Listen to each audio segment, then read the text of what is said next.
जय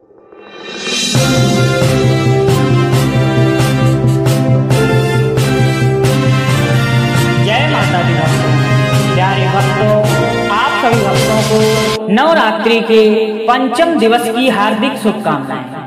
प्यारे भक्तों, आज का दिन मां स्कंद माता को समर्पित है। मां दुर्गा का यह रूप प्रेम और श्रद्धा का प्रतीक माना जाता है, इसलिए मन के पांचवें रूप का नाम स्कंद माता पड़ा है। प्रेम और ममता की मूर्ति स्कंद माता की पूजा करने से संतान प्राप्ति की मनोकामना पूर्ण हो जाती है और मां आपके बच्चों को दीर्घायु प्रदान करती है। भगवती पुराण में स्कंद माता को लेकर ऐसा कहा गया है कि नवरात्रि के पांचवें दिन स्कंद माता की पूजा करने से ज्ञान और शुभ फलों की प्राप्ति होती है। मां स्कंद माता चार भुजा वाली देवी हैं, क्योंकि स्वामी कार्तिकेय को अपने गोद में लेकर वो शेर पर विराजमान है और मां के दोनों हाथ में कमल शोभायमान है। प्यारे भक्तों, स्कंद माता की पूजा में यदि धनुष बाण अर्पित करना भी बहुत ही शुभ माना जाता है। और प्यारे भक्तों, मां स्कंद माता की पूजा के साथ साथ आज हम आपको स्कंद माता का एक बहुत ही शक्तिशाली मंत्र सुनाने जा रहा हूँ, जिसे यदि आपने सच्चे मन से एक बार भी सुन लेते हैं तो आपके जीवन की कोई भी कामना शेष नहीं रह जाएगी। प्यारे भक्तों, अगर आज आपको यह वीडियो प्राप्त हुआ है तो इस अवसर को छोड़ना मत।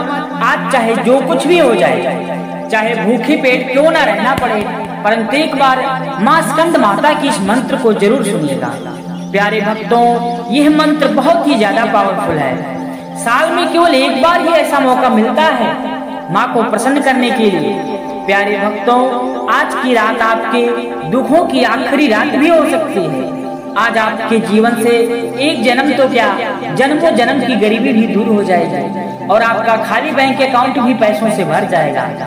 आपके घरों में अंधाधुंध पैसे आने लगेंगे और मां स्कंद माता की कृपा से आपके जीवन के सभी संकटों का विनाश करके आपका जीवन खुशहाल हो जाएगा। तो प्यारे भक्तों, यदि आप भी किसी बहुत बड़ी परेशानी को लेकर बहुत ज्यादा परेशान रहते हैं, आपके जीवन में दुख बहुत ज्यादा है और आपका जीवन संकटों से घिरा रहता है, घरों में दिन प्रतिदिन नई नई परेशानियां बनी रहती हैं और आपका हर काम बनता हुआ बिगड़ जा रहा है, तो प्यारे भक्तों, घबराने की आवश्यकता नहीं है। इंतजार की घड़ियां खत्म हो गई। आज मां स्कंद माता की कृपा से आपके जीवन में सब अच्छा ही अच्छा होगा। परंतु भक्तों, ये सब तभी संभव है जब आप सच्चे मन से इस मंत्र को पूरा 108 बार जाप करेंगे। हाँ, घबराने की आवश्यकता नहीं है। यदि आज आप सच्चे मन से इस मंत्र का जाप नहीं कर पाते तो आप अपने मोबाइल फोन में लगाकर इस मंत्र को पूरा 108 बार जरूर करें। यदि आप ऐसा भी कर लेते हैं तो आपके जीवन में सारे दुख दूर हो जाएंगे और मां स्कंद माता की कृपा आप पर हमेशा के लिए बनी रहेगी। तो चलिए इस मंत्र का जाप शुरू करते हैं। ओम देवी स्कंद माताय नमः।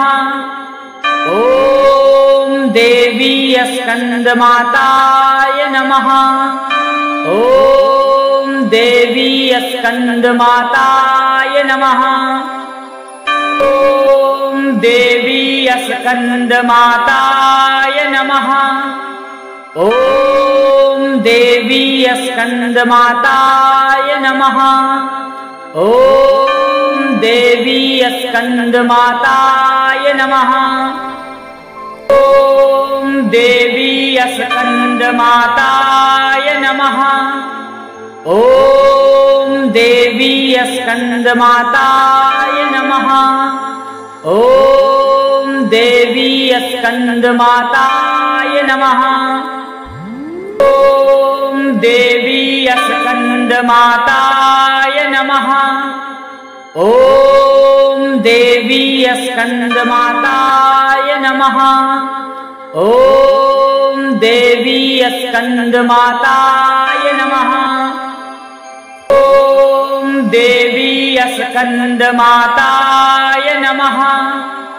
ओम देवी स्कंद माताय नमः। ओम देवी स्कंद माताय नमः। ओम देवी